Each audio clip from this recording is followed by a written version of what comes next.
By now, we have all heard of the Silk Road marketplace on the dark web. Even the Alphabay bust still gets public recognition to this day. But this dark web bust might just prove that Bitcoin and other cryptos can actually be traced, unlike how most people view it. The Joker's Stash was a major dark web marketplace that specialized in stolen credit card information.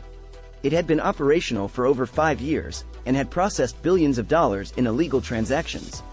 However, law enforcement was eventually able to bring down the site, thanks to a combination of investigative tactics and the site's own mistakes. One of the first mistakes made by the operators of the Joker's Stash was their use of Bitcoin transactions. While Bitcoin is often touted as a secure and anonymous method of payment, it can be traced back to specific users if proper precautions aren't taken. The operators of the Joker's Stash made the fatal mistake of using a wallet associated with their real identity, allowing law enforcement to trace their activities.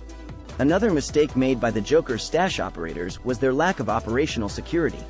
They should have used better security measures to protect the site and its users, such as multi-factor authentication and encrypted communications. In addition, they should have used a VPN to mask their IP address and prevent law enforcement from identifying their physical location. A third mistake made by the operators of the Joker's Stash was their failure to encrypt their data. Law enforcement was able to gain access to the site's servers and extract data on thousands of users, as well as evidence of the site's illegal activities. Encryption would have made it much more difficult for law enforcement to access this data. A fourth mistake made by the Joker's Stash operators was their lack of contingency planning. In the event of a bust, they should have had a plan in place to quickly shut down the site and cover their tracks. Instead, they were caught off guard and were unable to prevent law enforcement from accessing their servers and data. Finally, the Joker's Stash operators should have used better OPSEC, operational security, measures in general. They should have been more careful with their communication methods and avoided discussing sensitive topics online. They should have also avoided leaving a digital trail that could be traced back to them.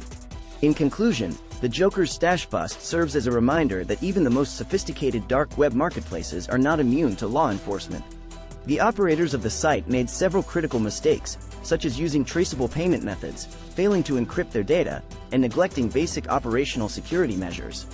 By learning from their mistakes, other dark web marketplaces can take steps to avoid a similar fate.